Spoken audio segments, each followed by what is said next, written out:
forced to do so. Thanks, Senator Walsh. Yes, Billy. Okay, Deputy Barrett. Ambassador, I will say frankly, I'm one of the people who thinks you should be expelled from this country, and I believe that that's nothing to do with you personally. It's to do with the policies of your state. And I think, along with Desmond Tutu, that the time for treating you as a normal state is over, because you're not behaving as a normal state. And I just want to ask you questions really in relation to that contention. And I would just say for the record, it certainly isn't motivated by anti-Semitism in my case. I mean, for example, when disgraceful attempts were being made to downplay the horrors of the Holocaust by people like David Irving, I brought a Jewish Auschwitz survivor to this city to organise meetings and get her on national television to remind the Irish people about the horrors of the Holocaust. And I would do so again if anybody tried to downplay the horrors of what were done to the Jewish people. But it is precisely because I'm opposed to racism that I oppose what your state is doing and what it stands for. So I just want to ask you a few questions in relation to that. And I should also say, by the way, I lived for a year on Moshav Neot Hakikar in the Dead Sea in 1987, 2 weeks before the first Intifada broke out. That leads me to my first question. You have tried to cover over what you have done, the killings of innocent people in Gaza on 3 separate occasions over recent years, the seizure of Palestinian land and so on, by attacking Hamas. Now, why don't you just admit that Hamas didn't exist when the first Intifada took place? They didn't set up an armed wing until the early 1990s. And that there was a reason that PLO were in Tunis at the time, exiled, effectively not present.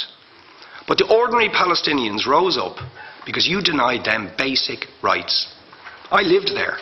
It was apartheid. It was racism. It was endemic. It was rotten. Absolutely, I was shocked within weeks of living there to see how you treated Palestinian people.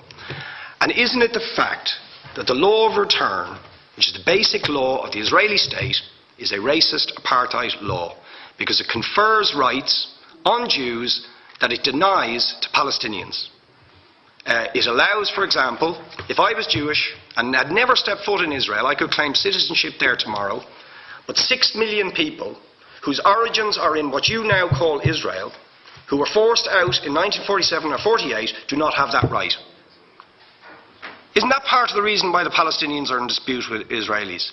Because you deny them the right to return to their homes and to their land and to their villages, and that they have a legitimate claim, even under international law, to return, but you deny them that right. Why do you deny them that right? And why do you give that right to other people who have no connection whatsoever with the land, whether you call it Israel or whether you call it Palestine? Why do you continue to seize land, if you're serious about Oslo and the two-state solution? Why do you continue to seize land, which under that agreement is land designated to be Palestinian land?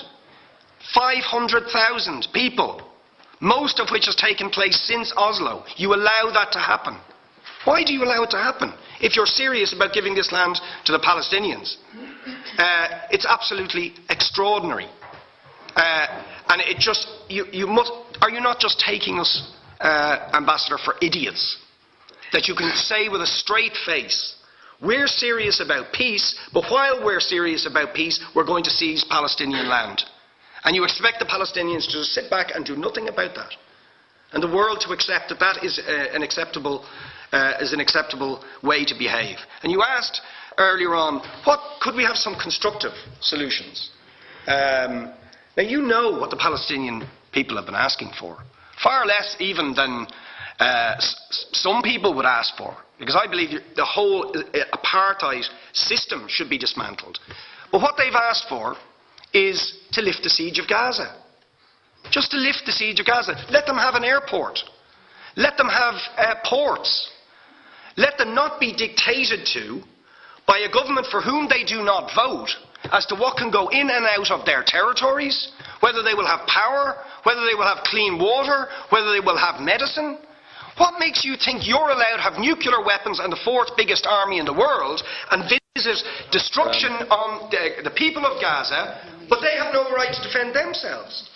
They have no territorial sovereignty over that land. Could you ask questions, please? How do you justify that? Yeah. All right. How do you justify those double standards? And very lastly, Ambassador, people like Bishop Tutu, Nelson Mandela, and I would certainly describe your state as a apartheid state, with different laws for people depending on their race or religion. Now, isn't that just the case that, for example, at checkpoints going into the West Bank, there's a channel if you're Israeli or European, and there's a channel if you're Arab? Just because you're Arab. If you came into Dáil Éireann and they stopped you and said, "Are you Jewish?" "Oh no, sorry, you can't come in through the same entrance as Irish people or European people because you're Jewish," you would call that racism and apartheid. But yet, you practice that with your checkpoints and your military barriers and your apartheid wall. How can you justify that?